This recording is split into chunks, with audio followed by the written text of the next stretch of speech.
did we finish second? Second. We finished second on the ladder. I can't believe it. Honestly, 6 weeks ago, I thought top 8 at best. I didn't think we were going to finish top 4 8 weeks ago.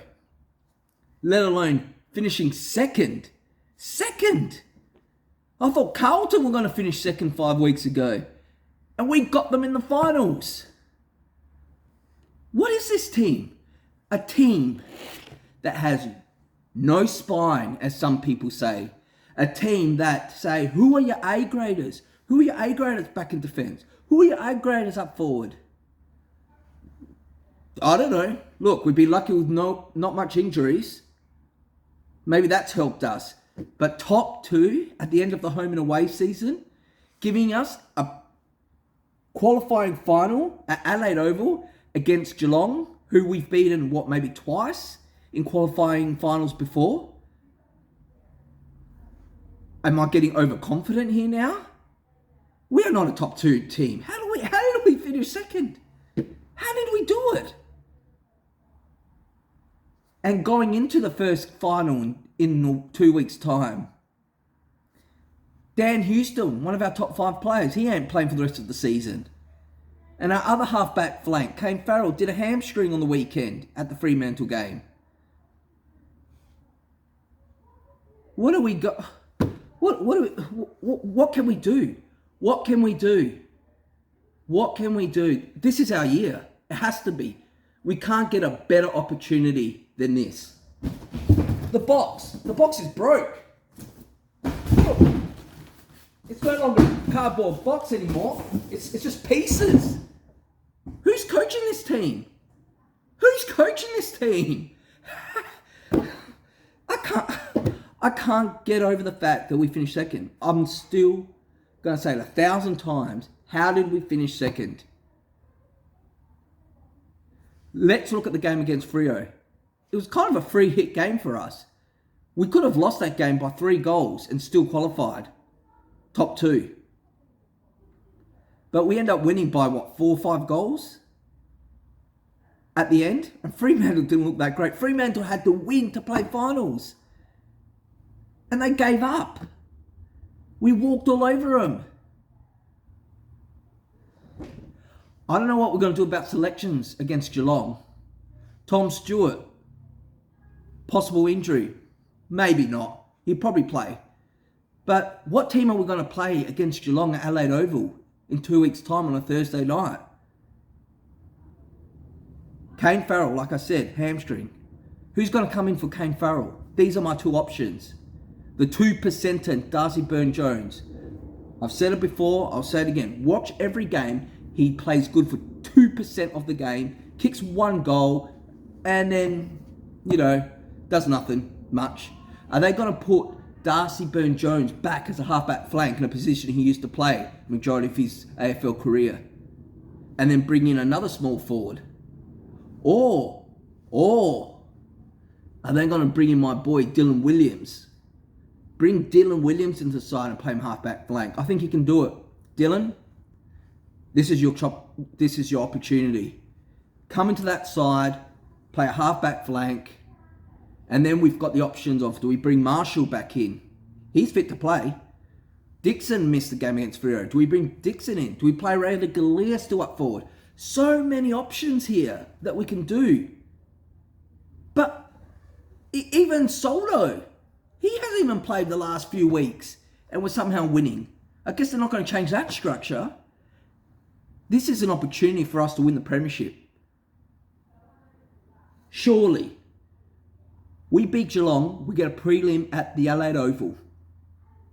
I'm getting ahead of myself here. But let's just assume that we'll beat Geelong, which we would be favourites. We get that prelim final, and then we either could play someone from the other side of the table at home. We win that game. We could get a non-Victorian team at the MCG at Grand Final. It can't get any sweeter than that. A Sydney, GWS, even maybe a Brisbane. Maybe, one of those teams. at the grand final in Melbourne. We shouldn't be here, but let's jump on this opportunity where other teams crumbled, where other teams' injuries hit them, when other teams choked. Let's try and get that second AFL flag. But it always comes down to an All-Australian. Surely Zach Butters All-Australian this year. He's in the 44 All-Australian. Let's see if he makes the final 22 All-Australian. The best player under 21, surely this season. Jason Horne-Francis. He made the All-Australian team under 22. He's made the top 40 All-Australian, 44 All-Australian. Is he going to make the All-Australian? I think he might miss out. He'll probably miss out. But still, what an effort. And then, where's our captain? He's been not his best season, but still, when you've got Zach Butters, Jason Horne-Francis, Connor Rosie, and then you fill in the little gaps with Willem Drew. Even Ollie Wines is playing pretty good.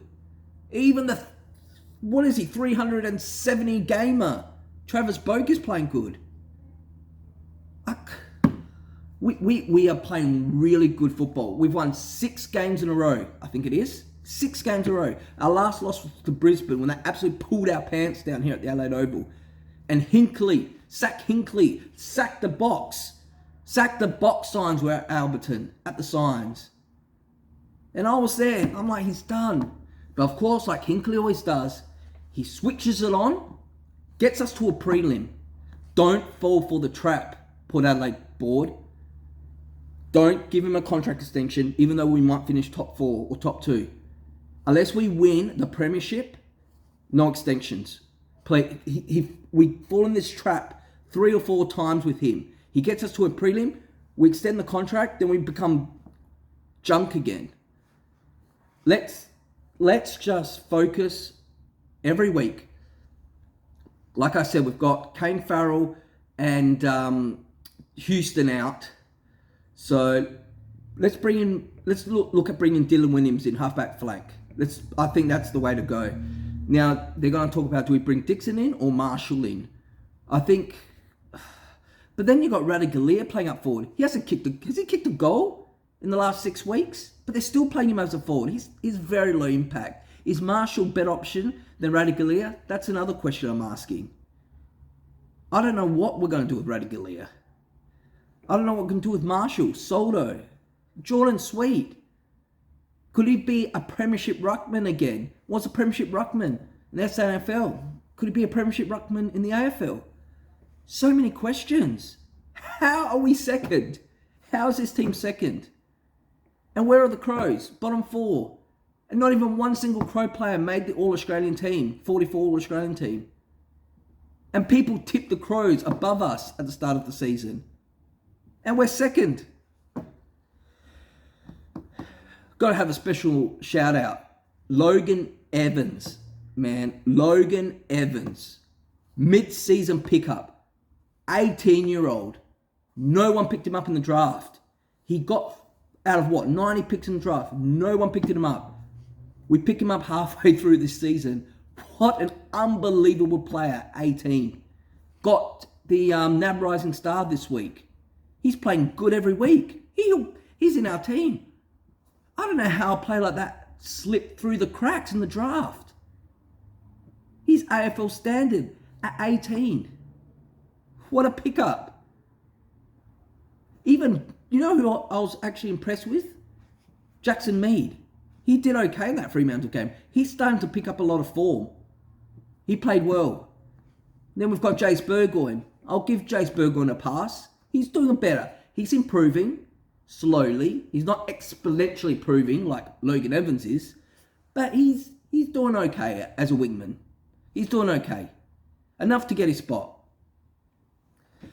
So, I'm happy, but we've been in this position before. This is our 4th prelim in the last 10 years? 4 prelims. Oh no, we're not in the prelim yet. I'm jumping ahead of myself. But we could be having our 4th prelim in 10 years. So, I don't know. Is this our year? Finally. Are we finally going to break the hoodoo? Are we finally going to beat a team in the prelim and make the grand final? Or what are we going to do? Are we going to lose this week or next week to Geelong in the qualifying final and go on the other side of the draw? Who knows with this team? But we're in good form. We're in good form. We're not winning by 1 or 2 points. We're winning by 4 or 5 goals. We've got good momentum. Let's keep the momentum. Let's do it for Dan Houston. 5 weeks he got. What a joke, the AFL. 5 weeks. Should have got 3 weeks max. We just got to keep going. We'll do well 1 week at a time. Got to watch out for Jeremy Cameron. For Geelong, he's a good player. Dangerfield. Last time we played Geelong, Dangerfield didn't play. We destroyed them in the first half of football at Skilled Stadium or Cardinia Park, whatever it's called these days. So let's see if we can get Geelong again on the front foot. Watch the little player. Stengel. Watch him. Cameron. These are the players that can hurt us. But I think if our 3 big guns dominate like they've done the last few weeks, we should beat Geelong. I'm going to tip us beating Geelong. We have to. We can't not make top 2 home prelim at Adelaide Oval against Geelong, who are like this, and lose. We can't get... We're sick of seeing Geelong in prelims for the last 15 years. We're sick of it. Give us another prelim. And then hopefully we win that prelim and get to the grand final.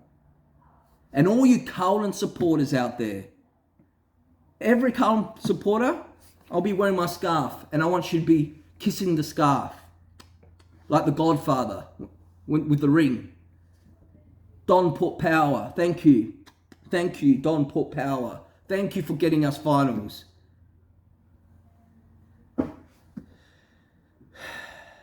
Well, it's not much more to say. Let's do it. Let's get on that momentum train. Let's win it. Come on, players. You guys got some good momentum going. Let's get it right, Box Hinkley, or shredded Box Hinkley now. He's shredded. He's shredded. Is our box no longer cardboard? Is he actually a coach now? I don't know. Or is Josh Carr our coach? Who is our coach? Who's coaching this team? I'll see you all next fortnight. Until then.